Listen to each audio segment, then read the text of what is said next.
네, 안녕하세요. 상내 소곤소곤 TV입니다.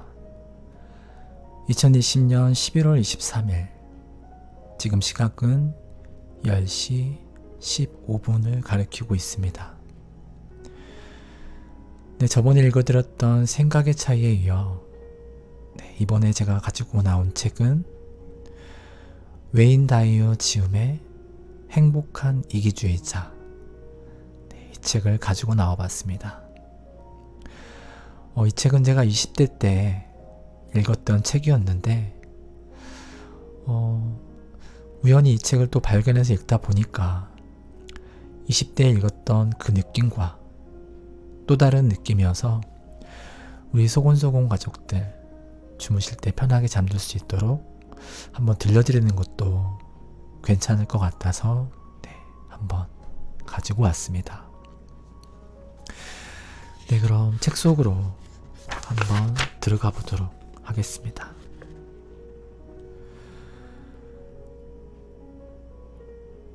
행복한 이기주의자가 되기 위하여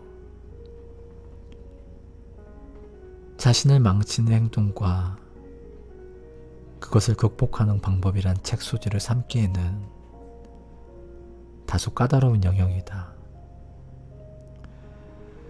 그러나 진정으로 변화를 갈구하는 어떤 이들은 한 번쯤 자신을 심층적으로 바라볼 기회를 원한다며 반가워할지도 모르겠다. 이 책을 펼치면서 버거운 일을 떠안게 되었다는 기분에 세포 하나하나가 거부 반응을 보일지도 모른다. 이 책은 당신을 헛개비로 만들어버리는 감정과 행동, 그것을 유발했던 그릇된 생각들을 없애라고 요구하기 때문이다. 그러나 많은 독자들이 이 책에서 도움을 받을 것이라 생각한다. 이 책은 행복을 얻기 위한 즐거운 접근법을 간략하게 소개하고 있다. 스스로를 책임지고 기준으로 삼는 것, 그리고 삶에 대한 의욕과 지금 원하는 것은 무엇이든 하고 싶다는 바람의 바탕을 둔 접근법이다. 이는 복잡하지 않은, 즉 상식적인 접근법이다. 건강하고 행복한 독자라면 이 정도 책 주면 나도 쓰겠다라고 생각할 것이다. 그 생각이 맞다. 정신과 의사야만 효율적인 생활의 원칙을 이해할 수 있는 것은 아니다. 정신의학 전공하기도 필요 없다. 생활의 원칙은 강의실이나 책에서 배울 수 있는 것도 아니다. 자신의 행복을 얻기 위해 정성을 기울임으로써, 그리고 행복하기 위해 노력함으로써 배울 수 있는 것이다. 나는 날마다 그런 노력을 한다. 더불어 다른 사람들도 그럴 수 있도록 돕는 것이 나의 일이다. 정신건강을 다룬다고 꼭 무거워야 할 필요는 없다. 뭔지 모를 전문용어로 가득 찬 따분한 책이 되어야 했다고 생각하지 않는다. 나는 난해한 설명을 피하려고 했었다. 행복은 절대로 복잡한 문제가 아니라고 생각하기 때문이다. 이 책의 전반에 흐르는 주제는 두 가지다. 하나는 우리가 자신의 감정을 선택할 수 있는 능력이 있다는 것이다. 이미 내렸거나 아직 내리지 않는 선택의 관점에서 삶을 들여다보기 시작하라. 그러면 자신의 현재 모습과 자신의 감정에 대한 모든 책임을 당당하게 자기 어깨 위에 올려놓게 된다. 한층 행복해지고 훨씬 효율적인 생활을 영위한다는 것은 내 앞에 열린 선택들을 더 잘 깨닫게 된다는 것을 의미한다. 우리는 우리가 내린 선택에 총하다. 적당한 양의 동기부여와 노력만 있으면 누구나 자신이 원하는 것은 무엇이든 될 수 있다고 감히 말하고 싶다. 본문에서 강조되고 있는 두 번째 주제는 현재의 순간을 통제하는 일이다. 이 문구 역시 여러 차례 반복되고 있다. 이는 행복을 만들어내는데 필수적인 요소이다. 내가 무언가를 경험할 수 있는 것은 한순간뿐이다. 그것은 바로 지금이다. 우리 대부분은 과거나 미래에 대한 생각에 사로잡혀 현재 시간들을 내팽개치고 있다. 현재를 한껏 충실하게 사는 것이야말로 효율적인 생활의 시금석이다. 그러나 자기 파괴적인 행동들, 다시 말해 오류지대들은 사실상 하나같이 현재가 아닌 다른 순간에 살고자 하는 노력이다. 내 친구인 도리스 웨셰인, 내 강의를 한 차례 들은 뒤 내게 새로운 방향이라는 제목의 시를 한 편 써주었다.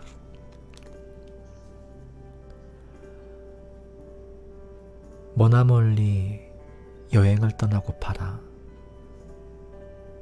내 영혼 안에 있는 기쁨에 닿고 싶기에 내가 알고 있는 한계를 바꾸고 내 정신과 영혼이 자라는 것을 느끼고 싶기에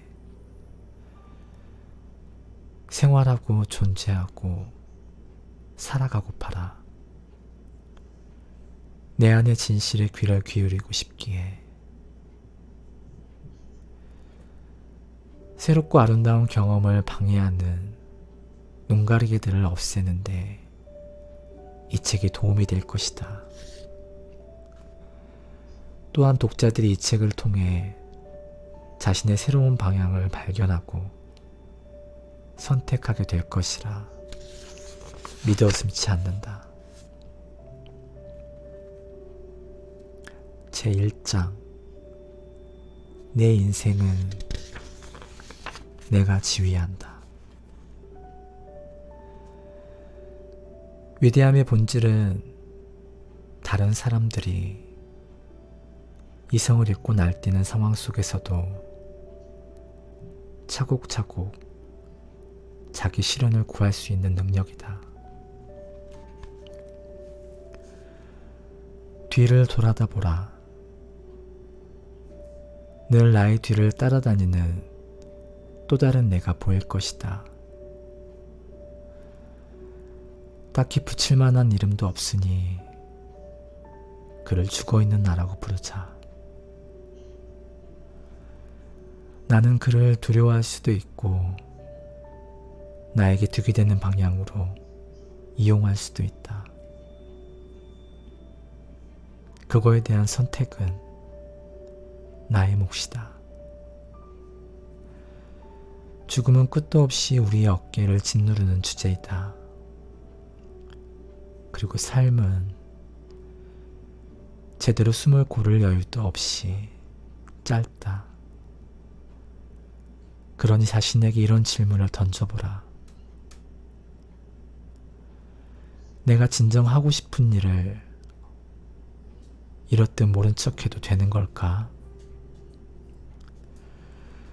그토록 끌어안고 놓고 싶지 않을 만큼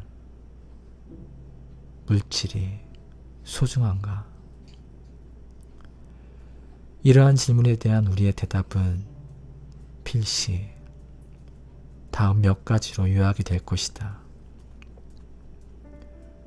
열심히 살자. 나는 나다.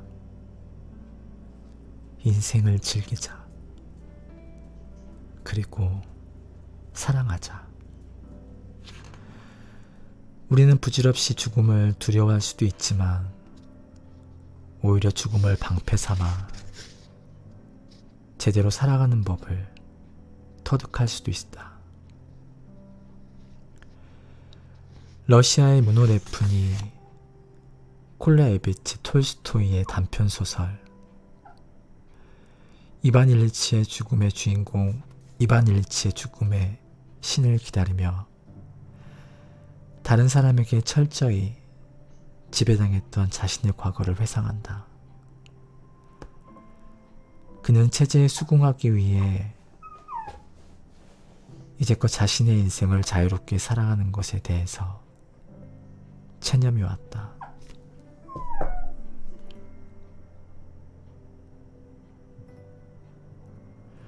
모든 사람에게 평등한 죽음의 신을 기다리면서 그는 자신의 인생을 이렇게 회상한다.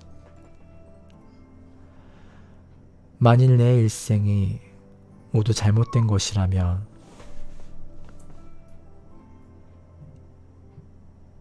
이전에는 도저히 생각할 수 없었던 것. 다시 말해 그동안 인생을 제대로 살지 못했다는 느낌이 결국은 진실일지도 모른다는 그는 문득 생각했다. 이제껏 사소한 충동이 나면 그것을 곧바로 억제해왔는데 실은 그런 충동이 오히려 진짜이고 그 외의 것들은 모두 가짜였던 것이 아닐까. 직책도 생활과 가정사도 사회적 또는 직무상의 이유관계도 모두 가짜였는지도 모른다. 이런 것들을 모두 성실하게 지키고자 노력했던 그는 갑자기 그 모든 것들이 더덥게 느껴졌다. 지켜야 할 것 따위는 아무것도 없었다. 내 의지대로 살면서 내 인생을 스스로 선택해도 괜찮을까? 나는 쉽지 않은 결정을 앞에 두고 고민해야 할 상황에 처한다면 이렇게 자문해보라. 대체 언제까지 죽어있을 작정인가?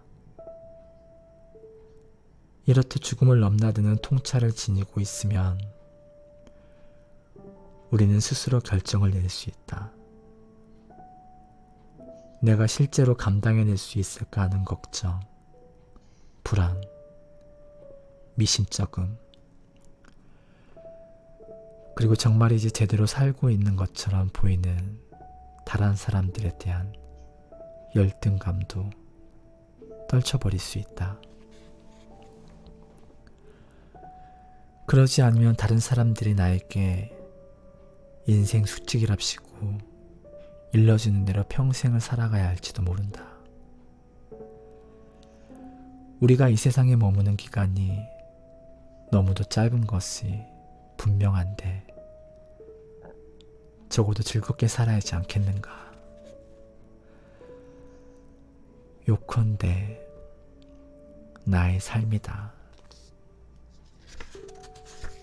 내가 원하는 대로 살자.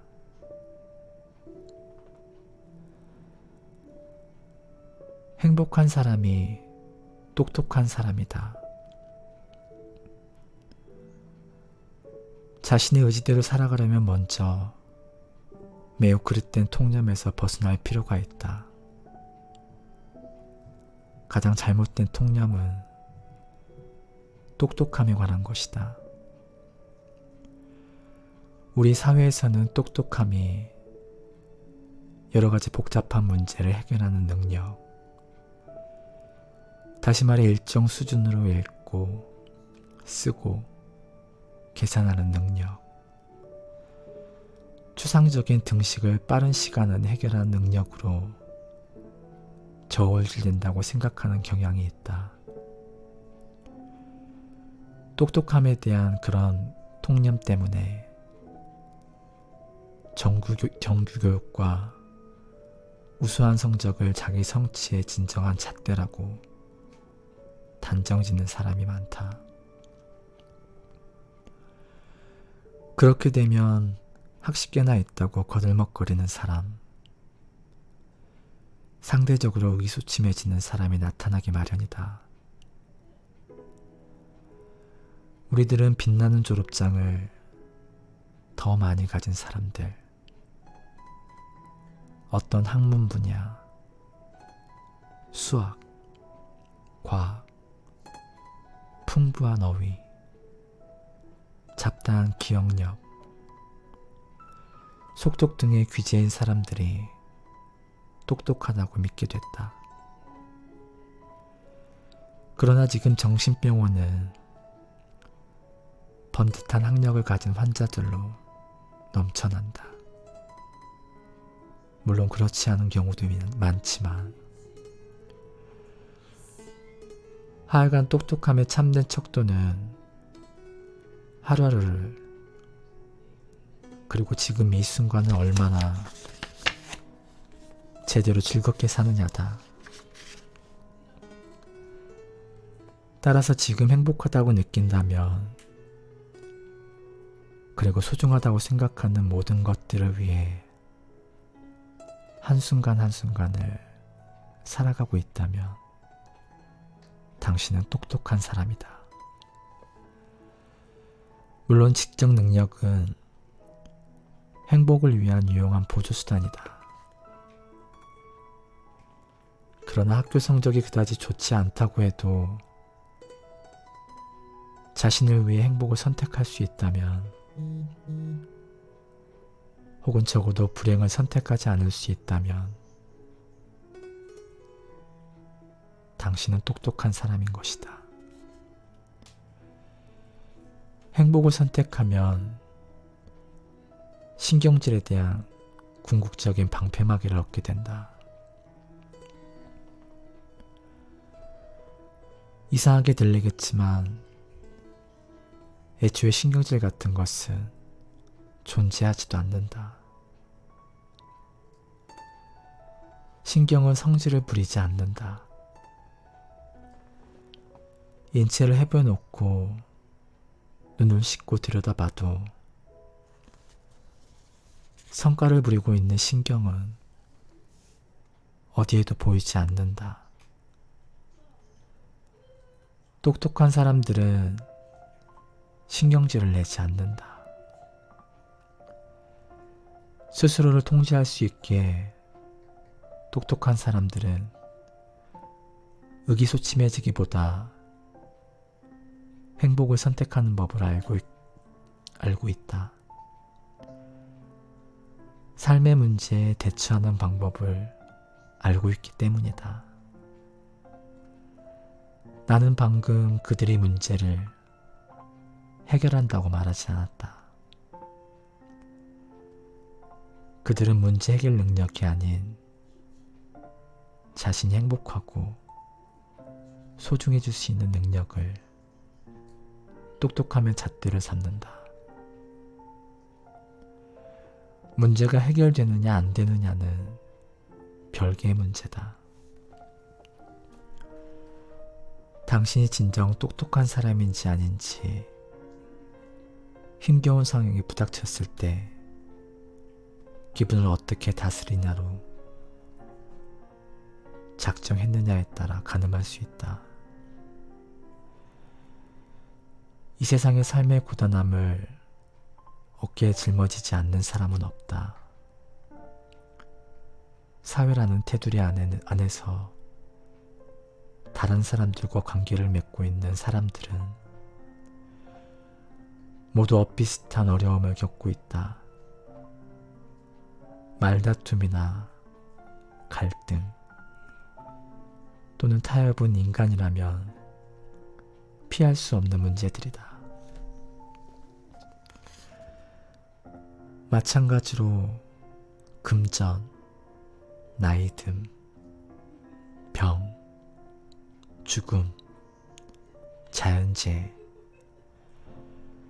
사고도 거의 모든 사람들에게 어려움을 주는 상황이들이다. 그러나 그런 일이 일어나더라도 스스로 올가매는 수렁 같은 의기소침이나 불행을 피해가면서 상황을 잘 헤쳐나갈 수 있는 사람이 있는가 하면 좌절하거나 무기력해지거나 신경질을 부리는 사람들도 있다. 그런 사람들을 인간이기 때문에 어쩔 수 없이 부딪힐 수밖에 없는 상황으로 받아들이면서 그저 문제가 있느냐 없느냐로 행복을 저울질하지 않는 사람이야말로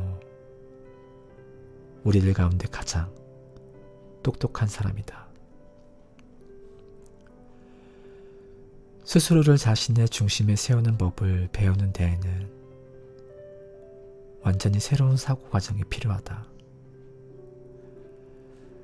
그러나 우리 사회에는 한 개인이 책임 있는 인간이 되는 것을 방해하기 위해 작당하는 세력들이 너무도 많기 때문에 그런 사고 과정을 체득하는 것이 분명 쉬운 일은 아니다. 하지만 마음만 먹으면 어느 때고 나 자신이 선택한 대로 감정을 다스릴 수 있다고 믿어야 한다. 사람들은 사랑, 황홀, 기쁨뿐 아니라 화, 두려움, 증오도 자연적으로 발생한다고 믿으면서 그런 감정들을 제어하지 않는다. 그저 받아들이기만 할 뿐이다. 슬픈 상황이 벌어지면 슬퍼하고 이내 기분이 좋아질 수 있도록 무언가 행복한 일이 생기기만 두 손 놓고 기다리는 것을 당연하게 여긴다.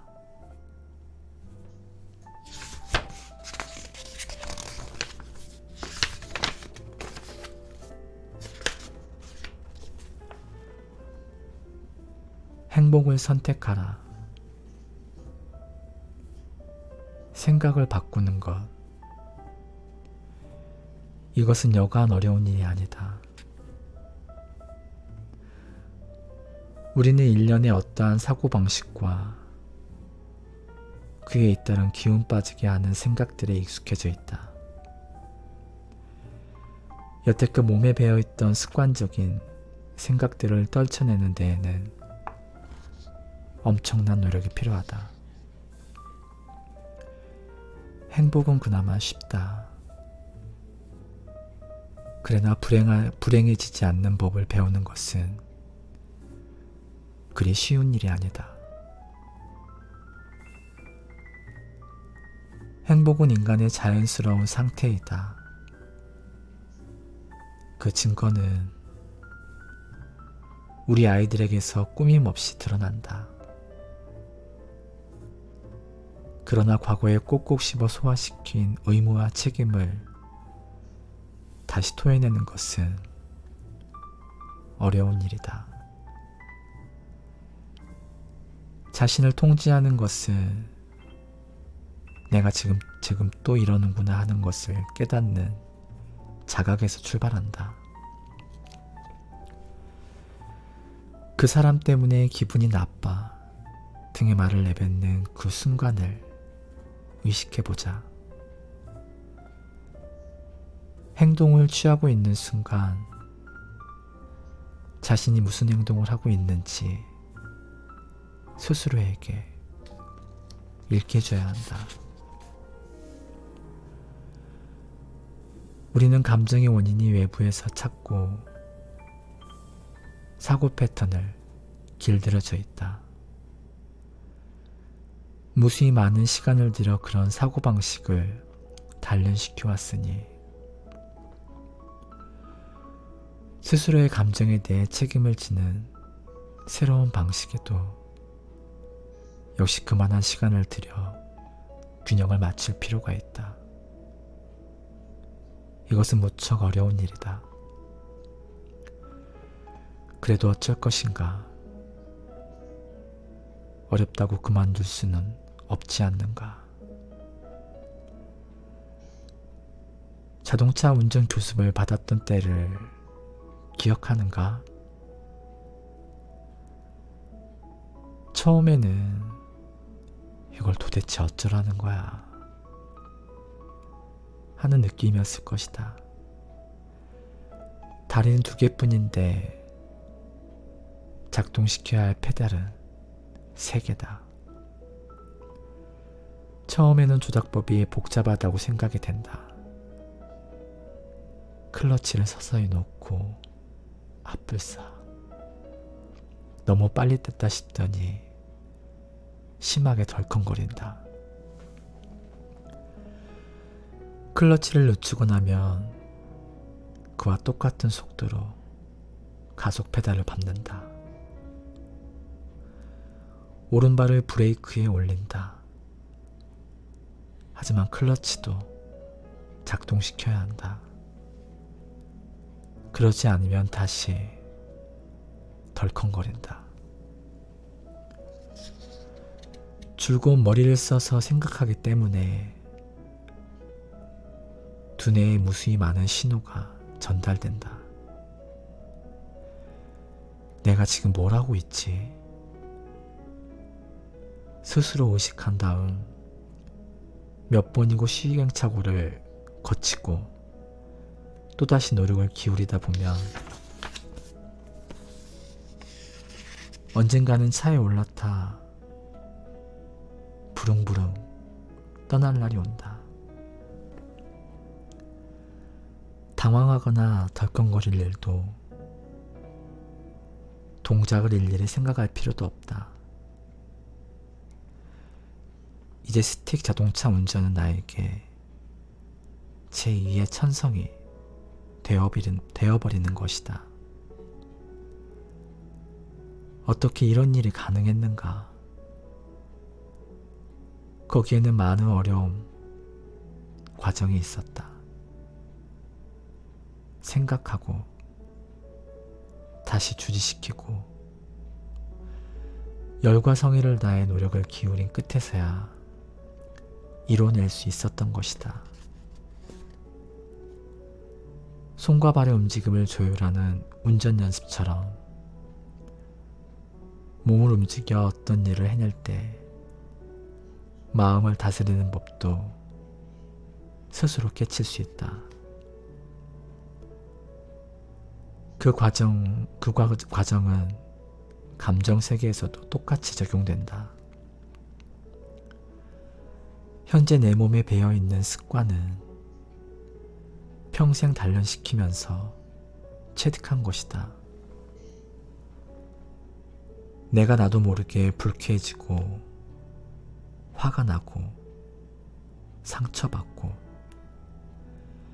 좌절하는 이유는 오랜 기간 동안 그런 사고방식에 젖어 있었기 때문이다. 자신의 행동거지를 그대로 받아들였고 거스를 생각도 추호도 해보지 못했던 탓이다. 그러나 불쾌해지고 화가 나고 상처 입고 좌절하는 법을 학습을 통해 배웠던 나처럼 나를 망치는 그런 감정들을 선택하지 않는 법 역시 깨우칠 수 있다. 이를테면 어떤 이들은 치과에 가는 것이 어쩐지 기분이 나쁘게 아픈 경험이라며 진저리를 친다. 항상 마음이 썩 내키지 않아. 나는 그 드릴 소리와 느낌이 싫어 라는 말이 절로 나올 정도다. 그러나 그런 느낌들이 모두 학습된 반응들이다. 우리는 그런 경험을 전체를 자신에게 불리하지 않고 유리하게 살릴 수 있다. 그런 경험을 즐겁고 재미있는 과정으로 만들겠다고 생각하면 된다. 일례로 드릴이 부르르 떠는 소리를 낼 때마다 정신을 훈련시켜 인생에서 가장 황홀했던 순간을 떠올리게 할 수도 있다. 과거에 고통스럽다고 생각했던 일에 대해 다른 식으로 생각할 수 있고, 또한 색다르고 즐겁게 느낄 수 있는 것이다. 이렇듯 생각을 바꾸는 일이란 종전에 갖고 있던 느낌에 매달려 무조건 참고 감내하는 것보다 얼마나 재미있고 또 생산적인가. 그래도 여전히 나도 내가 원하는 것을 모두 생각할 수 있어. 그래도 의사가 드릴을 쓰면 여전히 기분이 나빠져라며 회의적인 생각을 바꿀 수 없다면 운전교습을 받았던 때를 다시 한번 떠올려보자. 운전할 수 있게 됐다고 믿었던 때가 언제였는가. 계속 반복해서 노력할 때 생각은 철석 같은 믿음이 된다. 겨우 한 번 시도해보고 안 되니까 체념해버린다면 아무것도 소용없다. 그저 사이즈가 맞는 옷 고르듯 한 번쯤 시도해보는 것만으로도 충분치 않다. 행복하겠다는 내 마음속에 불행을 만들어내는 생각 따위는 모두 없애버리고야 말겠다는 단단한 결심이 필요하다.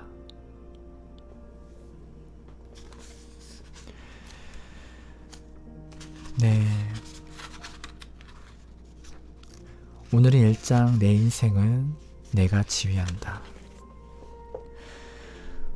우리가 살면서 뭔가를 시도하고 행동으로 옮겨본다는 것, 그것을 또한 내 것으로 만든다는 것. 이 책에서 나오는 것처럼 우리가 행복해지기 위해서는 부단한 노력이 필요한 것 같습니다. 개인적으로는 작심삼일이란 말도 참 좋아하지만은 시도조차 해보지 않는 것보다는 내가 행복해지기 위해서 뭔가 판단하고 결정하고 행동으로 옮겨보고, 물론 이것들 하나하나가 쉽진 않지만 한 번, 두 번, 세 번, 다시 한 번, 두 번, 세 번 하다 보면은, 포기만 하지 않는다면 언젠간 그 행복은 우리 마음속 안에, 내 몸에 자연스럽게 스며들지 않나 싶습니다.